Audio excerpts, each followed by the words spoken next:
Hi, my name is Sherry Akalea, and I've decided to do my visual aid speech on basic life support. Have you ever had that moment when you're at a party or an office function and someone just goes down and no one knows what to do?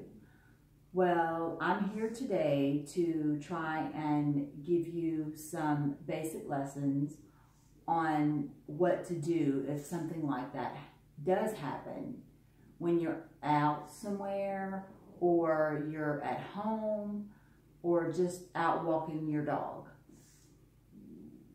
The reason that this is so important to me is that, first of all, I am a critical care nurse, and secondly, that I myself found that I was at home and in a situation like this, and I didn't know what to do at first, but did seem to find a way, hold it together, and save someone's life. And hopefully, after listening to my speech today, maybe you'll want to go and do the same. To start out, I like to say that in the 1960s, the American Heart Association started CPR. They started it out, and in 1963, they started the American Heart Association Committee. Now, in the late 1960s, they made it a standard where you could become certified to have basic CPR certifications. We all know that medical personnel, people now have defibrillators, stuff like that you see at YMCAs or different places that we go, maybe even a Walmart. But do you really know how to use those? Yes, there are instructions on the boxes, and maybe in an emergency, you may be able to hold it together and use one of those.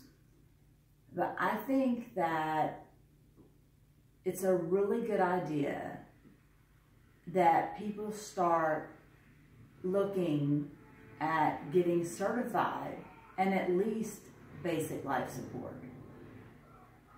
It's for adults, children, infants. Now today, I'm going to show you, or demonstrate to you rather, how to do basic life support on an adult. So what you would start out doing is, if you found someone, let's say at your home,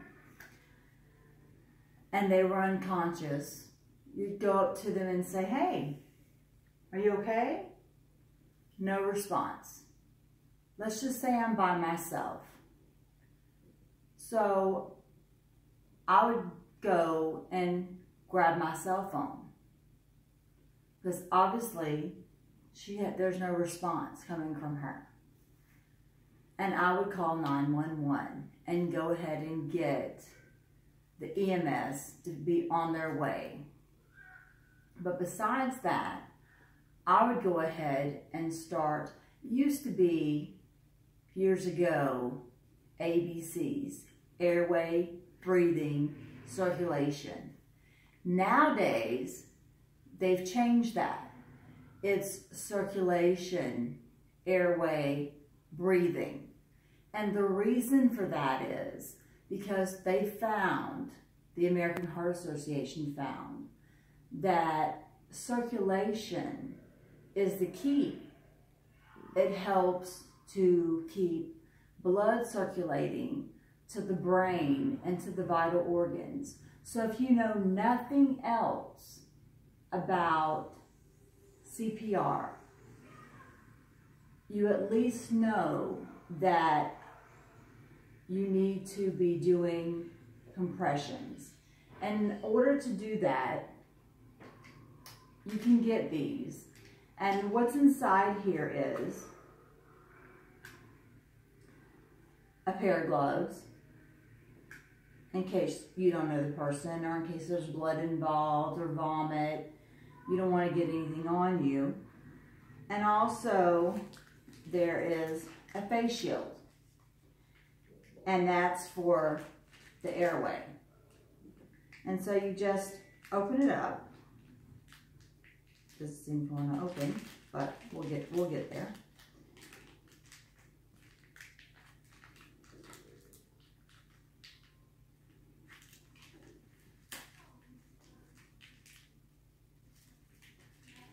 Sometimes the airway is occluded. Sometimes they're vomiting, their mouths are closed, their teeth are clenched, and you can't get to the airway. But basically, this is what the airway mask looks like. And you're going to put it over their face. But first of all, what I want you to do, if you want to put on the gloves, you can. And I want you to get onto your knees. And what you're going to do is you're going to find the nipples. Okay? And you're going to go straight across until you get to the middle of the chest. You're going to take one hand, the palm of one hand, and the palm of the second hand. Now you're not going to bend your arms. And then you're going to take your chest and you're going to put it right over your arms. And you're going to do 100 to 120 compressions per minute. 30 compressions, 2 breaths if needed. But what we're interested in now is compressions, because what did I say earlier? Compressions keep circulation. So 1, 2, 3, 4, 5, 6, 7, 8, 9, and so on.